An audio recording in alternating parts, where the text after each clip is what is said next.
सी times के दृष्टिकोण कार्यक्रम में आज हम बात करने जा रहे हैं और आप सभी को हम पहले परिचय करा दें। हमारे साथ हैं दालचंद पहलवान, शिव यादव जी, सोनी माँ साहब और मूर्ति पहलवान। पहलवान शब्द जब आता है तो निश्चित है हम भारतीय अखाड़ों की बात कर रहे हैं। ये शब्द बड़े अपने आप में एक बहुत ही वजनदार है। एक बचपन में एक कविता पढ़ी थी, ये ढोल ढमाका ढमक ढम, लाठी ले जम का शोर हुआ, दो बांके पहलवान उतरे अखाड़े में। ऐसी कविता थी। और आजकल वो कविताएं चंदन चाचा के बाड़े में उतरेंगे आज हम अखाड़े में। ये सोनी माँ साहब हैं। ये जिस तरीके से पहलवानों का एक जोश बढ़ता था, लाठी लेज़म और ढोल धमाकों का शोर होता था, वो कुश्ती परंपरा, भारतीय कुश्ती परंपरा को लेके हम बात करना चाह रहे हैं। हमारे साथ हैं सोनी माँ साहब। माँ साहब, जिस तरीके से अखाड़ों की जो एक पूरी प्रक्रिया थी, खासकर जबलपुर में महाकौशल क्षेत्र में, आज क्या लग रहा है भारतीय कुश्ती परंपरा और अखाड़ों की स्थितियां क्या हैं? देखिए, पहली बात तो मैं ये बता दूं कि जो कुश्ती और अखाड़े की जब बात आती है तो मैं सबसे पहले तो कहना चाहूँगा कि सनातन को यदि मजबूत कहीं हुआ है और सनातन को कहीं मजबूती मिली है तो वो अखाड़े से मिली है।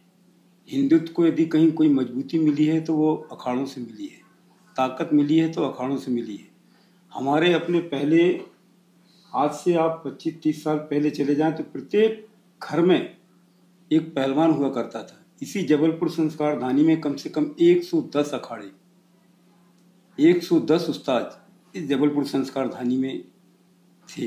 लेकिन आज उस परंपरा को चलाने में, उस परंपरा को आगे बढ़ाने में बहुत कम अखाड़े रह गए, गिने चुने अखाड़े रह गए। बाकी अखाड़ों की जर्जर हालत हो गई है।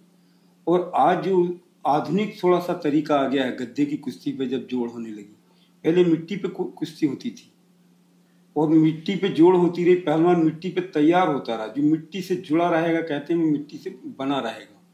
पहले मिट्टी में, अखाड़े की जो मिट्टी होती रही, उसमें मिट्टी बहुत अच्छी साफ छान के रखते रहे, कड़वा तेल रहता रहा, मठा रहता रहा, उसमें कंडे की राख रहती थी, उसमें नींबू रहता रहा। ये सारी चीज़ें डाल करके वो कर देते रहे तो गद्दा उसके सामने फेल था बहुत। और उसको गोड़ना भी एक, गोड़ने में सबसे पहली ताकत ये थी कि उसको गोड़ने का जो तरीका है, जिसको हम गोड़ के बाद और अखाड़े में जोड़ करने के बाद चले जाते हैं, उसको हरा करते रहे। मतलब ऐसे हाथ से ऐसे फैला करके करते रहे, उसको हरा करते रहे बहुत ही सम्मान से, जिसमें हम जोड़ करते रहे। तो रात में कि वो अखाड़ा पूरा हमारा ऐसा जैसे बिस्तर बिछा देते, वैसे हरा करना बोलते रहे पूरी अखाड़े को ऐसा हाथ से। तो ये आज परंपरा नए लोगों में मुझे थोड़ा सा कम दिख रही है। और मैं ये बात कहता हूँ कि स्पोर्ट्स तो बहुत है, जैसे मैंने कहा, लेकिन सनातन को सही मजबूत करने वाला वो है। और अखाड़े का एक विशेष रूप से, जो मैं हर बात पे अपनी इनमें भी कहूँगा, और मैं समझता हूँ जितनी मेरी बात को सुन रहे होंगे अखाड़े प्रेमी, दंगल प्रेमी, वो इस बात को स्वीकार करेंगे कि अखाड़े में जो संस्कार मिलते हैं, कुश्ती में जो संस्कार मिलते हैं हमारे अपने पहलवानों को, वो दूसरे स्पोर्ट्स में नहीं मिलते। ये बात मैं इसलिए कह रहा हूँ कि हजारों के बीच में, लाखों के बीच में, यदि जो पहलवान होगा वो अपने सीनियर, अपने उस्ताद, अपने खलीफा, अपने सीनियर का चरण वंदन हजारों के बीच में चरण स्पर्श करके वो सम्मान देता है। ये सम्मान दूसरे स्पोर्ट्सों में थोड़ा कम देखने को मिलता है। वो जो उस्ताद और गुरु शिष्य परंपरा अखाड़ों में बनी रही है, जिस तरीके से देखा जाए, और एक अनुशासन, बड़ा अनुशासन भी अखाड़ों में होता है अपने तरीके से। हर उम्र के बच्चे, आज की स्थिति में देखा जाए तो अखाड़ों में जिस तरीके से लोगों का रुझान है, वो केवल जिम, जो नए आधुनिक जिम है, वहाँ आके लोग केवल मसल्स बनाना, और ये वहाँ फुर्ती सिखाई जाती थी, दाव पेंच सिखाई जाती। देखिए, अभी एक आपके सामने 14 और 15 को रांची में दंगल है। सरस्वती स्कूल प्रांगण में दंगल होने जा रहा है, जिसके आयोजक भाई शिव पहलवान, दालचंद पहलवान, मूर्ति पहलवान लोग हैं। और उस दंगल का मैं लगातार मंच संचालन करते चला आ रहा हूँ। और मंच संचालन जब मैं वहाँ पर करता हूँ तो निश्चित तौर से मैं देखता हूँ कि दूर दराज से जबलपुर के आसपास से बहुत बड़े बड़े पहलवान उस दंगल में आते हैं। और उस दंगल में जब पहलवान आते हैं तो सबसे पहले एक बहुत अच्छी परंपरा है जो हमारी, मैंने कहा कि सनातनी परंपरा, पटाबनेटी की। उस पटाबनेटी का 14 तारीख को आप देखेंगे कि पूरे उपनगरीय रांची क्षेत्र में पटाबनेटी को लेकर के पूरे उस अखाड़े का भ्रमण करेंगे उपनगरी में, और जाकर के जहाँ पर दंगल होना उस प्रांगण में जाकर के वहाँ पर समाप्त होगा और वहाँ पर पटाबनेटी का प्रदर्शन होगा। और मैं जबलपुर संस्कारधानी के लोगों से कहना चाहूँगा कि आप 14 और 15 तारीख को आएँ और पटाबनेटी का जो वहाँ पर प्रदर्शन आपको देखने को मिलेगा और जो वहाँ पर प्रदर्शन होगा उसमें आपको लगेगा कि ये पटाबनेटी होती क्या है, उस पटाबनेटी के मायने क्या हैं, इसके उद्देश्य क्या हैं, ये आपको देखने के लिए वहाँ पर मिलेंगे। बहुत भव्य कार्यक्रम वहाँ पर होगा और मैं इस बार और प्रयास करूँगा जितने आयोजक हैं उनसे और कहूँगा कि कम से कम इस तरह का कार्यक्रम, और हमारी जो सनातनी परंपरा है दंड बैठक, कुश्ती, ये परंपरा जीवित रहे। और इसके लिए सब विधाओं में तो लोगों को सहयोग मिलता है, सारे स्पोर्ट्स में शासन की सहयोग मिलता है, लेकिन कुश्ती के मामले में सहयोग नहीं मिलता। जबकि कुश्ती एक ऐसा गेम है जो हिंदुस्तान का हमेशा सम्मान बढ़ाया है कुश्ती ने। यदि आप देश में भी देखें तो सबसे पहले यदि इसको स्वर्ण पदक कोई लाने वाला है तो कुश्ती में। ये सम्मान हमको भारत में यदि कुश्ती में मिला है तो इस कुश्ती के अखाड़े के लोगों को, शासन प्रशासन के लोगों को कुछ करना चाहिए। मैं आपके मंच के माध्यम से कहता हूँ कि हर मंच पे जहाँ पर भी मैं जाता हूँ तो जनप्रतिनिधियों से कहता हूँ कि कम से कम अखाड़े की जीर्ण शीर्ण हालत है, इनके लिए आप कुछ करिए। नगर निगम से कहता हूँ कि आप इनकी कुछ मदद करिए। ये तो मैं आज भी कहते चला रहा हूँ, कहूँगा।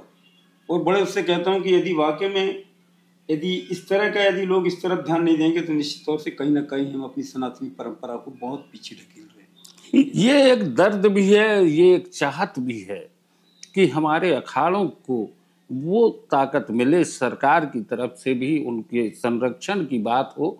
और हमारे साथ हैं शिव पहलवान जी, शिव यादव जी, हम स्वागत करते हैं।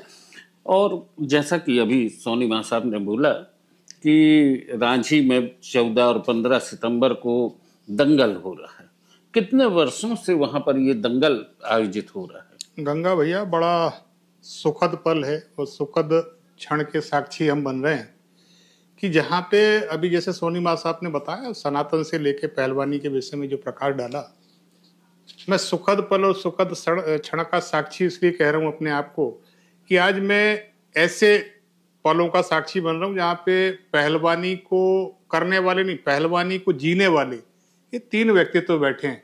सम्मानी दालचंद पहलवान, सम्मानी मूर्ति पहलवान और सम्मानी सोनी माँ साहब। सोनी माँ साहब के नाम से विख्यात हैं, नाम कुछ और है लेकिन वो सोनी माँ साहब के नाम से विख्यात है। और इन्होंने पहलवानी की बात नहीं करी, पहलवानी को जिया है। उपनगरीय क्षेत्र रांची में मुझे तो ध्यान है सोनी भैया कि हम लोग छोटे थे उस समय और इस नगर में टेम्पो चला करती थी और दालचंद पहलवान और कुश्ती मूर्ति पहलवान जब कुश्ती लड़के आते थे तो रांची में संदेशा चला जाता था कि पहलवान कुश्ती पटक के आ रहे हैं। तो कम से कम 4 किलोमीटर पहले वो टेम्पो रोकवा लेते थे रांची के नौजवान और इनको फूल माला से लाद के और सील्ड हाथ में लेके और ढोल करके, और पूरे व्यापारी, कोई दूध पिला रहा है, कोई रुपए दे रहा है, कोई कुछ कह, पहलवानों का वो सम्मान देखा, वो दौर देखा हमने। और मैं आज भी कहता हूँ रांची के लोगों से, शहर के लोगों से जब मेरी चर्चा होती है तो मैं कहता हूँ कि ये साधारण लोग नहीं है, ये असाधारण लोग हैं भाई। इनने पहलवानी को जिया है, इस रांची को नहीं, इस नगर को गौरवान्वित किया है। इनने रांची का नहीं, इस नगर का प्रतिनिधित्व प्रदेश में और देश में किया है। ये वो हस्तियां बैठी हैं। तो सनातन को जिस तरीके से सोनी माँ साहब ने रिलेटेड किया है, तो ये माटी से जुड़ा खेल है, इसमें अनुशासन भी है। आप बाकी खेलों में भी अनुशासन है, हम उनके खिलाफ नहीं है, लेकिन अखाड़े से जो एक पहलवान तैयार होता है, मुझे ऐसा लगता है पूर्ण सिपाही तैयार हो गया।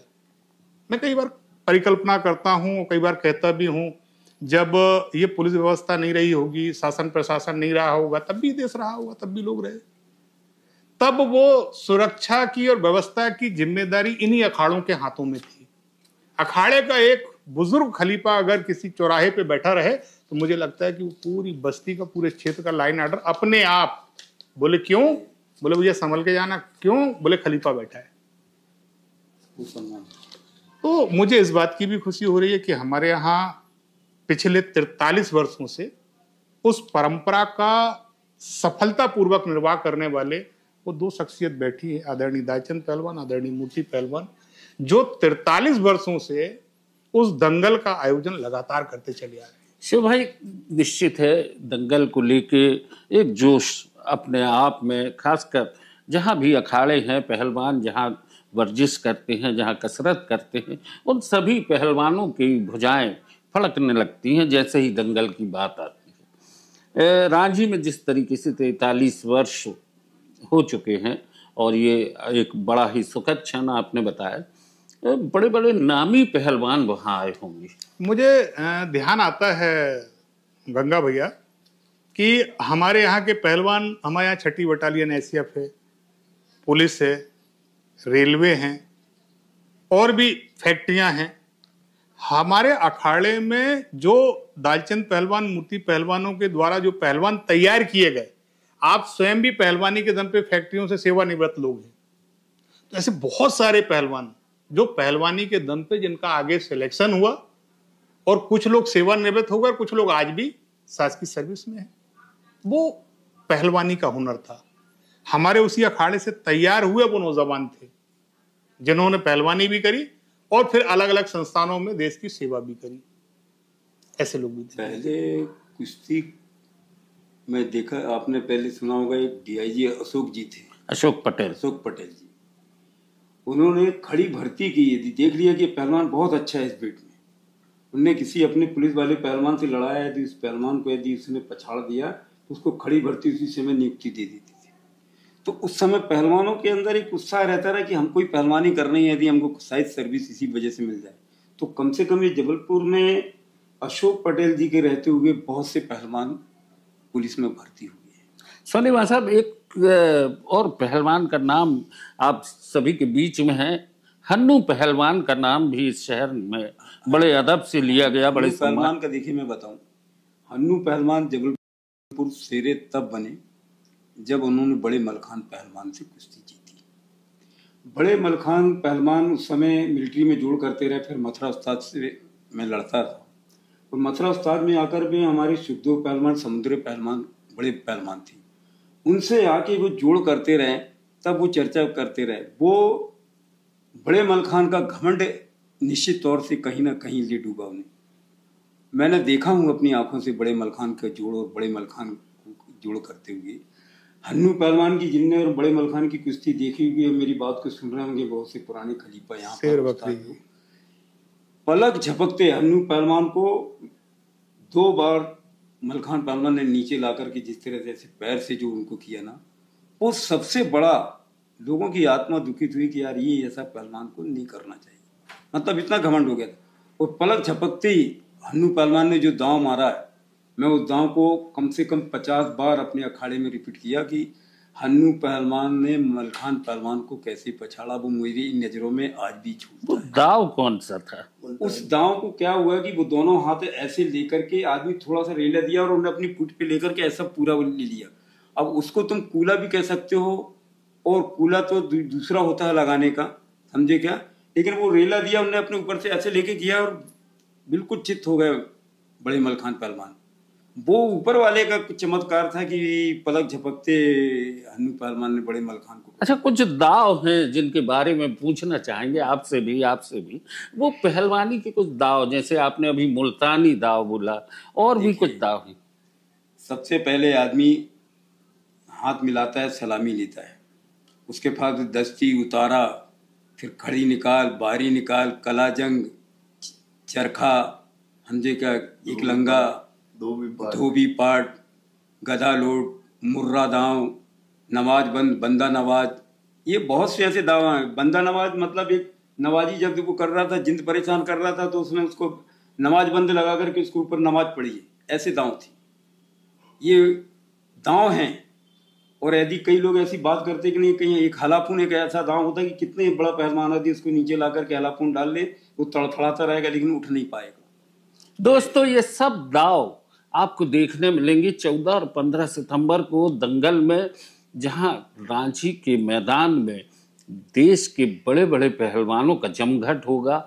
इसी महाकौशल क्षेत्र के नई उम्र के पहलवान भी वहां होंगे और भुजाओं का फड़कना देखेंगे, ढोलों की आवाज और शोर होगा, मार पटकनी। ये एक अलग तरह का उत्साह देखने में आता है। शिव भाई, आपने भी दंगल बहुत देखे।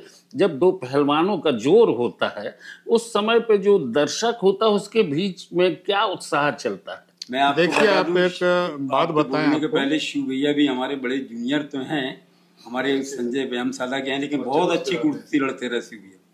शिव भाई कुश्ती भी लड़ते हैं और बनेटी भी बहुत अच्छी पटा बनेटी घुमाते भी घुमाते हैं और आपको फिर देखने के लिए मिलेगी पटा बनेटी।